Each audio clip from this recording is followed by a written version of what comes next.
This is today's plasma score, and it is a sweet piece because it's a double.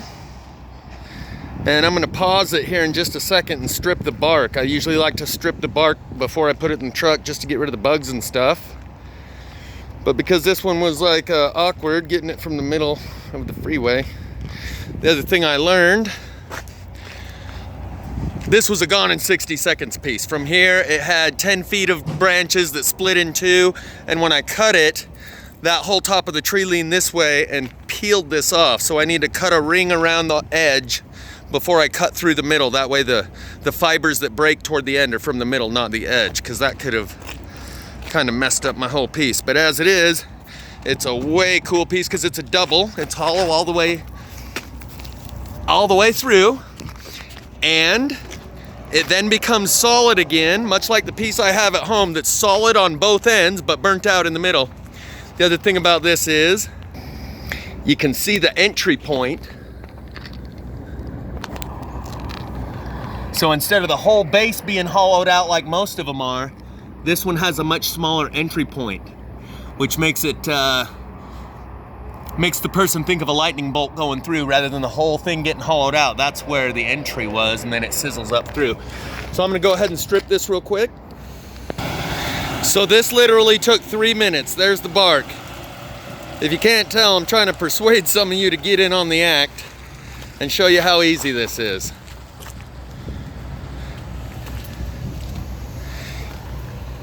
Pretty cool one.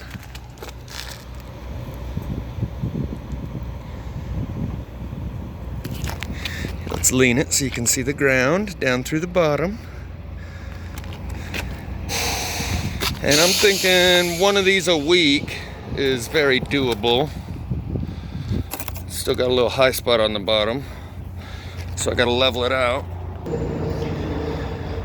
One of these a week is doable. As soon as the weather warms up, I'll start spraying and lacquering them. And if there's anyone local in Idaho or Utah, right on the border of the Utah-Idaho border, on I-84, is a place where you can go to get plenty of these. I know plenty of different spots, but that's one of the best that I've come across. Oh, wanted to explain my other theory about the leaping tree stumps. Two examples, one from my recent video where the tree stump itself comes up out of the ground. I think I have a theory of how that happens. Phototropism is what causes them to lose their bark. If you put a cell tower next to a tree, it loses its bark because the electromagnetic frequencies vibrate the tree in such a way to affect its phototropism, the ability to inflate and deflate its cells with water. And that's how a flower opens its petals and closes its petals, or follows the sun across the sky throughout the day. Inflating and deflating its cells with water works like a muscle and allows it to move like that. That's what causes the bark to come off, and I believe that's the same thing that pushes it up from the ground. The roots are flexible. If you take a branch that big around, you can't bend it, but a root that big around is still pretty flexible. The root goes down in, and when applied with electricity, just like a stun gun or a taser, your muscle starts to clinch up and tighten and flex. When the electricity hits the bottom of the root does the same thing and flexes. Same way it flexes the bark right off the tree on the outside, it flexes the root in some cases so much that it pushes the tree right up out of the ground.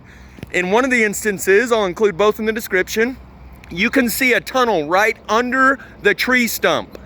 It's pushed it so far out of the ground, you can see a hole like this big and light out the other side. And that's what made the guy say, I think that was placed there from somewhere else. So this is just my most recent theory on how that leaping tree stump effect happens. And the roots, on one of those videos I'm talking about, I turn over and I say, there's the water. It's a common theme that there's a water source right next to the plasma strike. And it appears that this is water coming up out of a pipe, whether it's an underground spring or irrigation pumped, either way. It's coming out near the tree, and that tree root goes down and finds that water. It sniffs it out. And when the tree root connects into the water and the electricity comes through the water, because water is such a great conductor of electricity, it taps that root and goes up in and burns the tree. And when the electricity hits the roots, they tense up just like a person's muscle fiber. The fiber in the tree actually flexes. Those wiggly, soft roots become rigid and push the tree right up out of the ground. Basically, it's the same idea as when you see someone get hit by a taser and they start convulsing. Even small amounts of electricity cause your muscle to twitch. And I think that's what we're seeing. Those tree roots working like muscles when the electricity is applied to them. Literally, I did this in 3 minutes. Another little while, you take out these little parts with a pocket knife to get under there, you know, this. But I just wanted to show you that's today's score. It's gonna be a sweet one, a way sweet one. So up there on I-84 near the border of Idaho and Utah, some of them are right off the side of the road, but for the most part, you either have to go over to the side and hop a fence or get them from the middle and be real quick about it.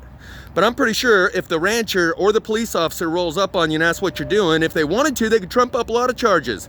That's federal highway going through there on the interstate. Destruction of government property, theft, vandalism, trespassing, whatever they want. But I trust that it's going to be a regular officer that shows up, and I can tell him what I'm doing and explain, and he would most likely say, okay, hurry up. Next time, go over there instead of right here in the middle of the freeway. They could even do some things to mess with my CDL. The rancher could say, hey, this is private property, man, you're going to jail. But once you show them, and they see what you're showing them,